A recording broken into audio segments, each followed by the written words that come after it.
Hello दोस्तों, नमस्कार। मैं डॉक्टर अनिल कुशवाहा आज दोस्तों लेकर आए हैं मालिकुलर बायोलॉजी। मालिकुलर बायोलॉजी में बात कर रहे हैं बॉटनी सेक्शन से जो मालिकुलर बायोलॉजी के क्वेश्चंस आते हैं उनकी चर्चा कर रहे हैं। ये वो प्रश्न हैं जो यूपी पीसीएस और टीजीटी पीजीटी केवीएस एनवीएस जेएसएसबी और झारखंड, मध्य प्रदेश, इसके अलावा राजस्थान में पूछे गए प्रश्न हैं। असिस्टेंट प्रोफेसर बॉटनी में भी ये प्रश्न आए हुए हैं, तो बहुत ही केयरफुली इन वीडियो को देखेंगे। और दूसरा ये भी हो सकता है कि इसमें कुछ क्वेश्चन ऐसे भी हो सकते हैं जिस पे हमारे आंसर और आपके आंसर में विविधता हो, तो ये बहुत बड़ा मैटर नहीं है। आप किताब से अगर कन्फ्यूज़न है तो किताब से ज़रूर देखिएगा, तभी बताइएगा। कभी कभी क्या होता है, आप थोड़ा उत्साहित होकर आप सही आंसर को भी गलत बताने लगते हैं, तो थोड़ा सा दिक्कत होती है। चेक करो तो पता लगा फिर वही आंसर है। तो थोड़ा सा किताब अगर देखेंगे तो हमें भी आराम रहेगी। तो चलो देखते हैं क्वेश्चंस। ये मैंने कल क्वेश्चन पूछा था, डीएनए पर किसी एंजाइम द्वारा पहचाने जाने वाले साइट को ज्ञात करने की निम्न विधियों में से कौन सी प्रयुक्त होगी। प्रूफ रीडिंग, फिंगर प्रिंटिंग दिया हुआ है, और फुट प्रिंटिंग और क्रोमोसोम वॉकिंग। तो इसमें है फुट प्रिंटिंग, ध्यान रखिएगा। Footprinting is the methods which is use to find the site on DNA recognised by an enzyme. Next question है, which of the following molecule is also known as second messenger. निम्न में कौन अणु द्वितीयक संदेशवाहक के नाम से जाना जाता है। तो एएमपी, साइक्लिक एएमपी को हम द्वितीयक संदेशवाहक के नाम से जानते हैं। बहुत अच्छा क्वेश्चन है, ध्यान रखिएगा। Cyclic AMP is a second messenger important in many biological processes. Cyclic AMP is a derivative of adenosine triphosphate and used for the intracellular signal transduction in many different parts. Next question देख लेते हैं। which one of the following enzyme which one of the following enzymes is responsible for synthesis of ribosomal RNA।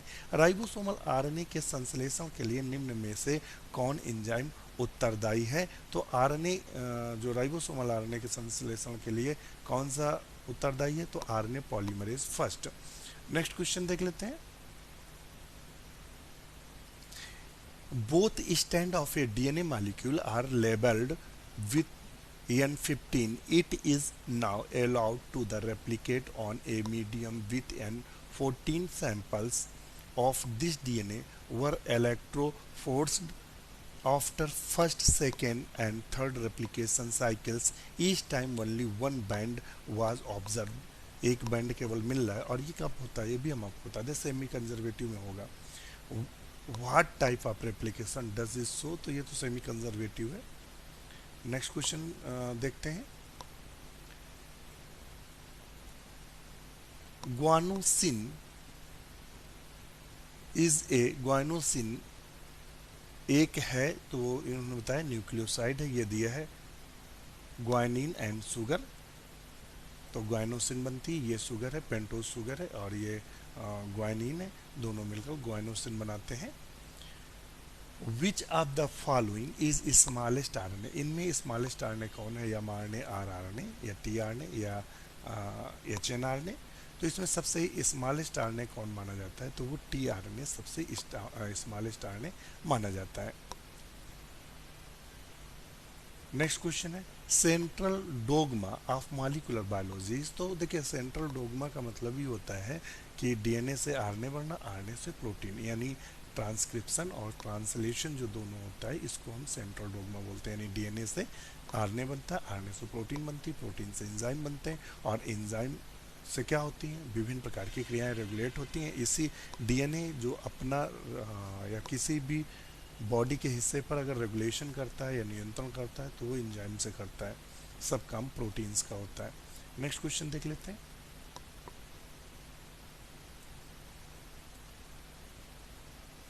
When DNA are allowed to reassociate after melting, which of the following will reassociate first। जब DNA को melting के बाद रीएसोसिएशन के लिए रखा जाता है, तो निम्नलिखित में से सर्वप्रथम रीएसोसिएट करेगा। तो वो सिंपल सी बात है, कॉम्प्लीमेंट्री डीएनए सबसे पहले रीएसोसिएट करेगा। तो ऑप्शन इसका बी सही है। नेक्स्ट क्वेश्चन देख लेते हैं, which one of the following DNA is synthesize on RNA template. तो वो क्या होगा, तो वो जो होगा तो सेंट्रोमेरिक डीएनए दिया हुआ है आंसर। निम्नलिखित में किस डीएनए का आरएनए टेम्पलेट पर संश्लेषण होगा, तो सेंट्रोमेरिक डीएनए का, तो ऑप्शन बी दिया हुआ है। नेक्स्ट क्वेश्चन देख लेते हैं, region within an eukaryotic primary transcript that are removed during processing of mRNA are called. एक यूकैरियोटिक प्राथमिक ट्रांसक्रिप्शन में विद्यमान वे क्षेत्र जो एमआरएनए के प्रक्रमण के दौरान निकाल दिए जाते हैं, तो वो क्या होते हैं, इंट्रॉन होते हैं। क्या होते हैं, इंट्रॉन। देख लेते हैं, तो वो इंट्रॉन्स है, ऑप्शन इसका डी सही है। The process of DNA formation from RNA is called.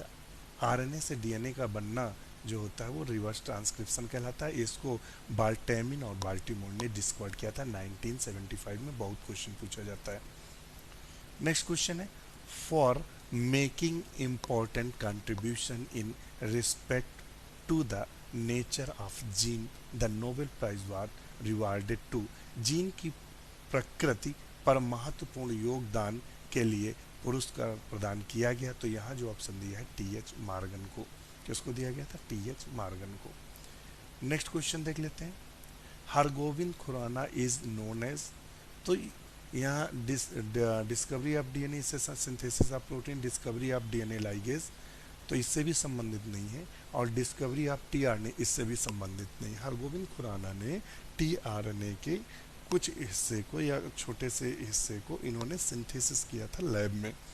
तो ऑप्शन इसका इन्होंने सी दिया हुआ है। कौन सा, डीएनए लाइगेज एंजाइम को डिस्कवर किया था, जो कि बिल्कुल गलत है। डी भी गलत है, मैं भी बता दूं, डी और सी दोनों गलत है। यहाँ कोई भी आंसर सही नहीं है। यहाँ आंसर ये होना चाहिए था कि उन्होंने टीआरएनए को सिंथेसिस किया था लैब में। तो ये तो कहीं तक चल भी जाता। तो अभी चूंकि इन्होंने डीएनए लाइगेज दिया है, तो ये फॉरेन के साइंटिस्ट ने किया था, उनको भी देख लेते हैं। तो यहाँ देखेंगे, the discovery of DNA ligase in 1967 by the Gellert, Lehman and Richardson ने इनको डिस्कवर किया था, ध्यान रखिएगा। तो ये रेफरेंस के थ्रू इन्होंने आंसर दिया है डीएनए लाइगेज में डिस्कवर के लिए, और ये रिसर्च पेपर है, पीएमसी में पब्लिश है। तो ये यहाँ इन्होंने आंसर दिया हुआ है। तो एक तो ये यहाँ गलत होता है आंसर। दूसरा आंसर, अगर हम इसकी बात करें, किसकी, टीआरएनए की डिस्कवरी की, तो टीआरएनए डिस्कवर्ड बाय पाउल जेमेक्निक ने इसको डिस्कवर किया था, ध्यान रखिएगा।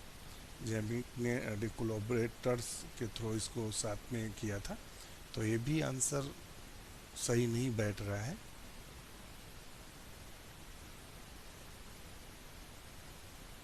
इन्होंने पाउल ये दिया हुआ है, और मोहलन हॉगलैंड डिस्कवर टीआरएनए, तो ये दोनों क्वेश्चंस नहीं। तो इस प्रकार से इसमें कोई भी आंसर फिट नहीं बैठ रहा है। इन्होंने लैब में छोटे से आरएनए के पार्ट्स को सिंथेसिस किया था, तो ये तो सही है, मगर डिस्कवरी ऑफ टीआरएनए गलत है। आप जरूर इस पर कमेंट्स करिएगा, इसमें आंसर सही है या सारे गलत हैं, ये जरूर हमें बताइएगा।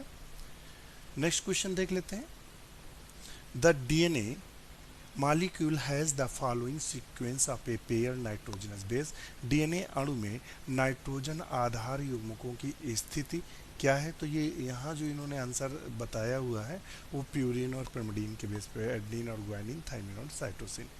नेक्स्ट क्वेश्चन है, स्मॉल पीसेस ऑफ डीएनए और RNA capable to recognising their complementary sequence are known as. तो उसे हम क्या बोलते हैं, तो उसे बोलते हैं मॉलिक्यूलर प्रोब। नेक्स्ट क्वेश्चन देख लेते हैं, फ्यूजन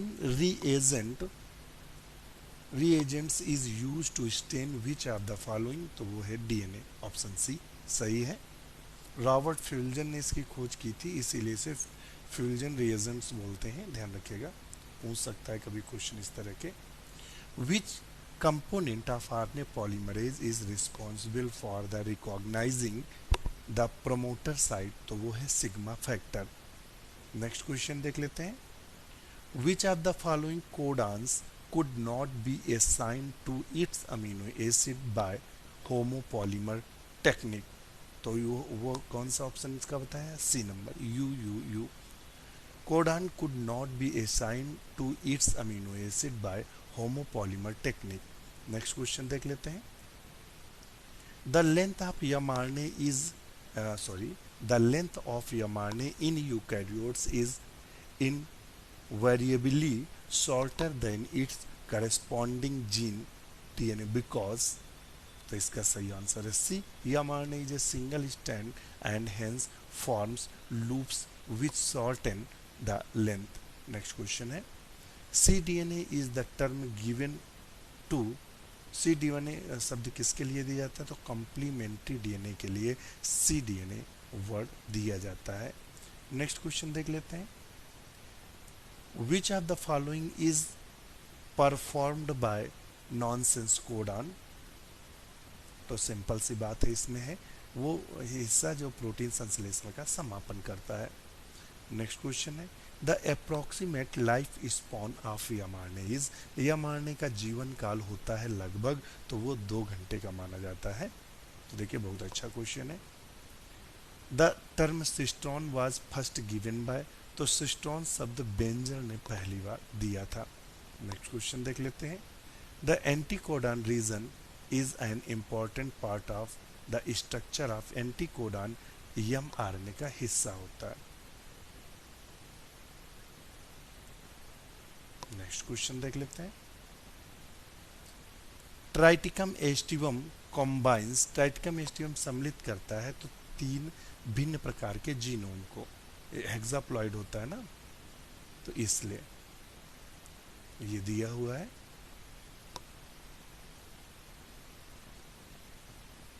नेक्स्ट क्वेश्चन है, विच one of the following is not a neutral amino acid, निम्न में कौन सा उदासीन अमीनो अम्ल नहीं है, तो वो एलानिन, ऑप्शन सही है इसका सी।